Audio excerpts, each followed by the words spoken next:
She was within minutes of dying if he hadn't done something. She was born on a farm. Billy is not a wild deer. She was a triplet, and she was born blind. Her mother did not nurse her. She rejected her. She was 3 days old, and she hadn't nursed at all. I was working in a veterinary emergency clinic, and her farmer brought her to me. For some reason, he didn't want to put her to sleep or let her die. And he drove about 40 miles in the middle of the night to bring her to me. And I don't know why. I still don't know why. I've asked him, what prompted you to do that? And he really had no answer. He said just out of the blue, well, I just think I'll just give her to you, okay? I was like, oh, okay. I didn't really think that she would survive. She was so close to dying. As soon as she was conscious, we brought her home, and she was walking on wobbly legs and stumbled into the daffodils, and that's how she got her name.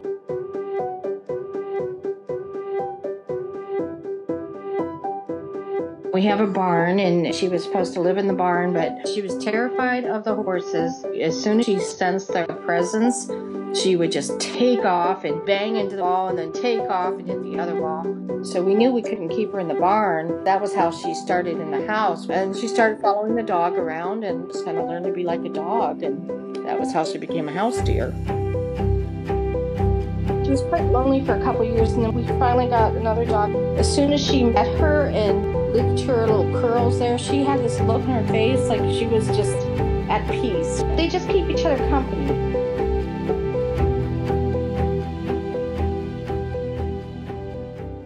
When I was diagnosed with stage 4 cancer, the surgeon told me that it was not operable. He said, just go home and get your affairs in order. That's all you can do.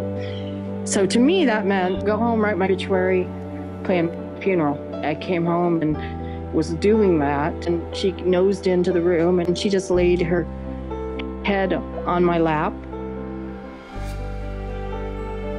I was really struggling with the thought that I would be here and just be gone, and there would be no trace of me.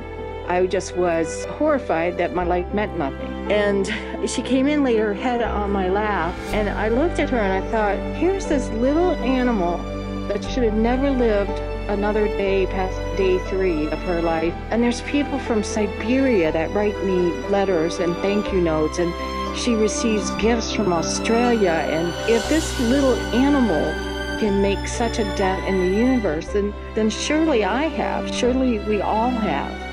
And that really was the epiphany that I needed to keep going.